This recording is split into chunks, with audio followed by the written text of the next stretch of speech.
A major scandal just exploded on Capitol Hill, and it's one that could put millions of lives at risk. While most politicians tiptoe around accountability, Senator Chris Van Hollen just did what no one else would. He demanded answers. During a tense budget hearing, Van Hollen cornered Secretary Lutnick over the Trump administration's chaotic plans to slash federal staff and reorganize key agencies, plans that were supposed to be submitted months ago but are still nowhere to be found. And when the National Weather Service's critical staffing cuts came to light, it became clear this isn't just bureaucracy at work, it's a public safety crisis waiting to unfold. But I will call them and I will have it to you. Thank no you problem. so much. Thank you, Mr. Chairman. Chairman Collins, thank you very much. Senator Van Hollen. Thank you. So, Mr. Secretary, I mentioned in my opening comments the RIF plans. On February 11th, President Trump signed an executive order requiring agency heads to plan, quote, large-scale reductions in force, known as RIFs, and agency reorganization plans. On March 27th, Senator Moran and I sent you a letter requesting that you send us the plans the department submitted to the White House. It's now June 4th. We've not received a response. We're in the middle of a budget hearing. First of all, you would agree, would you not, that your reorganization plans are relevant to the committee's consideration of the budget?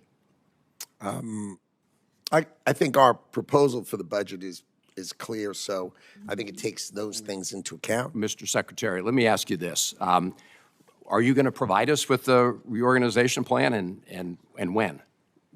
I will certainly get together with the department, and we will consider what information we can give you that makes sense. But I'm happy to work with you offline if you'd like. Okay, Mr. Secretary, you're aware of the fact that a federal district court ruled that the RIF plans proposed by the Trump administration could not go forward because the judge stated that, quote, agencies may not conduct large-scale reorganizations and reductions in force in blatant disregard of Congress's mandates, and a president may not initiate large-scale executive branch reorganization without partnering with Congress. That decision was upheld by an appellate court just a few days ago. I'm not asking you to opine on that legal decision. I'm simply asking you to provide the committee with the reorganization plan, and your response is maybe yes, maybe no. Am I getting that right? I mean, are you going to provide the plan to this committee as we review the budget for the upcoming year? Well, we at the department are going to follow the law. That, of course, is what we're going to do. Okay. Well, the law actually does require that you submit these major changes to the Senate. Let me ask you this. I mentioned in my opening statement the fact that I'd sent a number of letters to you. Our staff has actually sent inquiries to your team. I have a lot of questions today, but they'll be a lot longer unless I can get a commitment that you and your team will respond to the inquiries we've made. These are simple questions. They don't, and I'll set aside for now the RIF plan. And Mr. Chairman, I would ask unanimous consent to submit to the record the letters that I've sent to the Secretary and the staff inquiries that my team has made. Without objection. Okay. Mr. Secretary, will you agree, say within a week, to get responses to these inquiries? I can easily agree that I will go through your letters, and to the extent I can answer them, I will happily answer you within a week.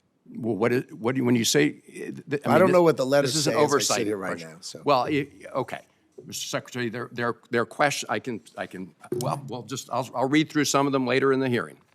We can go through them one by one. They're pretty straightforward, simple questions about the implications of the department's actions on certain programs. Let me turn to the National Weather Service for a moment because, as you know, originally 600 staff were eliminated from the National Weather Service. Then all of a sudden, it seems the department realized that this was not really a good idea, as many weather stations around the country, and the chairman referenced some of them, said they couldn't be staffed full-time. We have a headline from just May 15th, Washington Post: NOAA scrambles to fill forecasting jobs as hurricane season looms. I know that we're scrambling to try and rehire about 100 or hire 126 people. But, Mr. Secretary, it's my understanding that as of today, offices in Kansas, Alaska, and Oregon are no longer operating 24 hours a day. Is that accurate?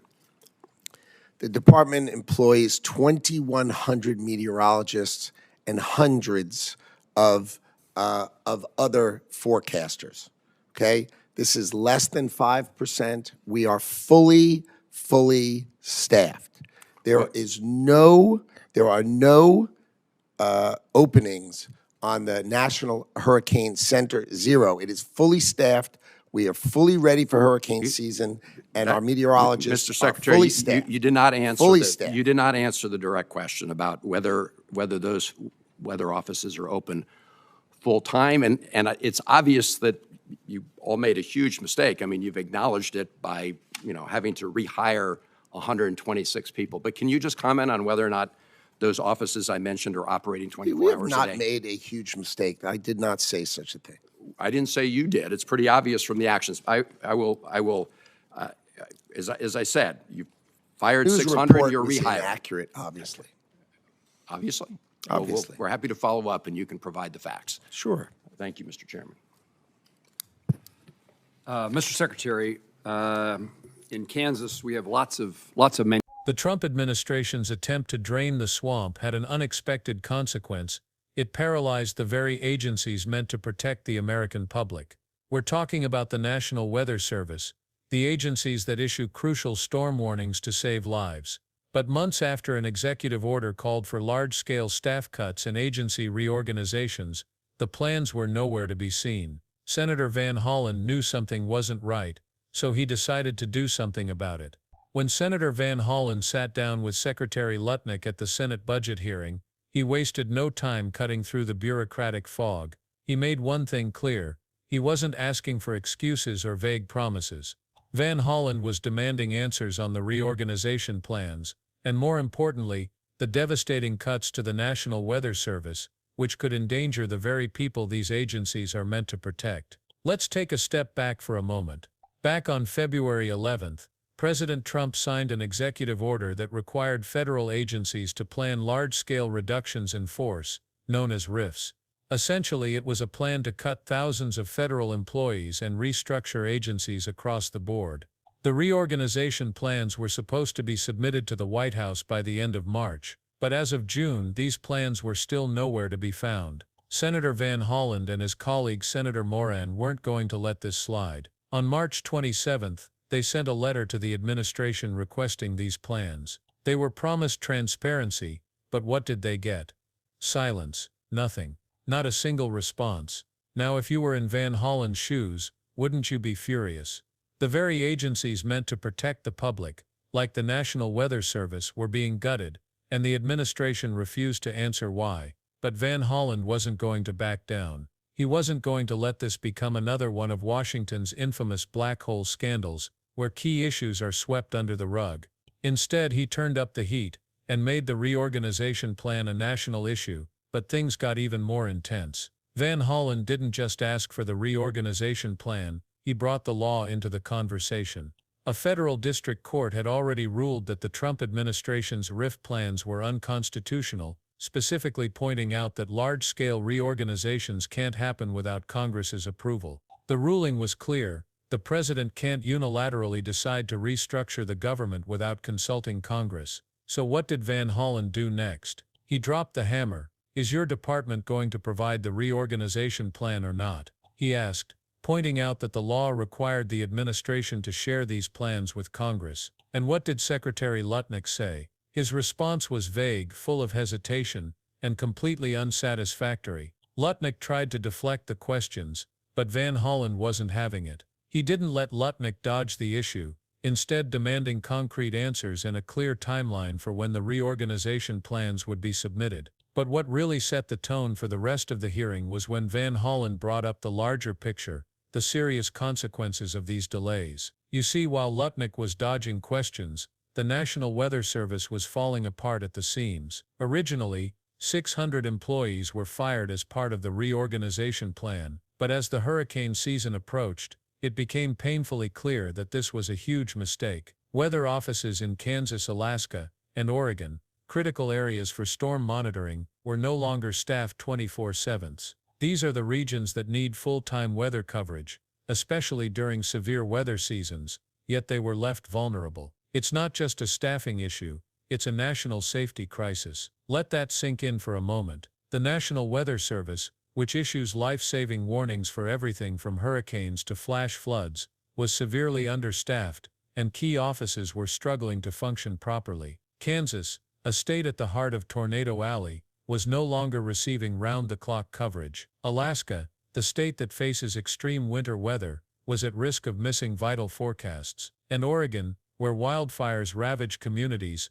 was left with fewer resources to track dangerous conditions. All of this is happening while the Trump administration scrambled to rehire 126 staff members, trying to patch a sinking ship with duct tape. Senator Van Hollen wasn't just focused on the bureaucracy or the budget cuts. He was laser-focused on the consequences for the American people. He wasn't letting Secretary Lutnick hide behind empty promises. When the issue of staffing cuts in the National Weather Service came up, Van Hollen pressed harder, demanding answers about whether the offices in question were even open full-time. Lutnick tried to deflect, but the truth was out. These offices weren't just understaffed, they were unprepared for the extreme weather events that could devastate entire communities. But here's the real kicker. Lutnick didn't just admit to the cuts, he danced around the truth, refusing to take full responsibility for the crisis. He avoided acknowledging that these cuts were part of a failed political experiment, one that had already been rejected by the courts. Instead, he insisted that the department was fully staffed and that the issues were being resolved. But how can the department claim to be fully staffed when critical weather offices can't even operate 24/7? Van Hollen knew what was at stake. He understood that this wasn't just about the budget or a few missing reorganization plans. This was about lives, real people, in real communities, relying on the National Weather Service for warnings about life-threatening storms. The department's failure to properly staff these offices puts everyone at risk. In true Van Hollen fashion, he wasn't just asking for accountability, he was demanding it. He pressed Lutnick to provide a clear timeline for when these issues would be resolved. But more importantly, Van Hollen forced Lutnick into a corner, making it clear that this wasn't just a mistake or a matter of miscommunication. This was a reckless move that had jeopardized public safety. As the hearing continued, the stakes only got higher. Van Hollen wasn't just calling out Lutnick's failure to answer his questions, he was exposing the broader dysfunction of the Trump administration's approach to government.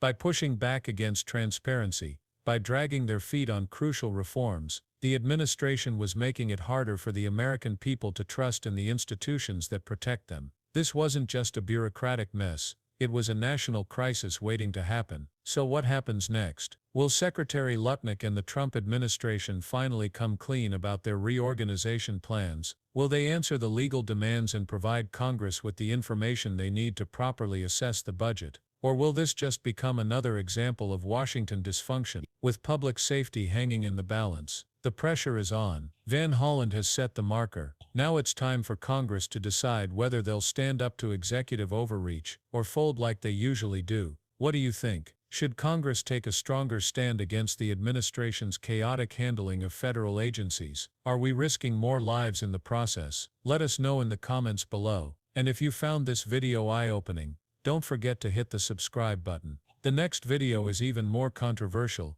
and you won't want to miss it.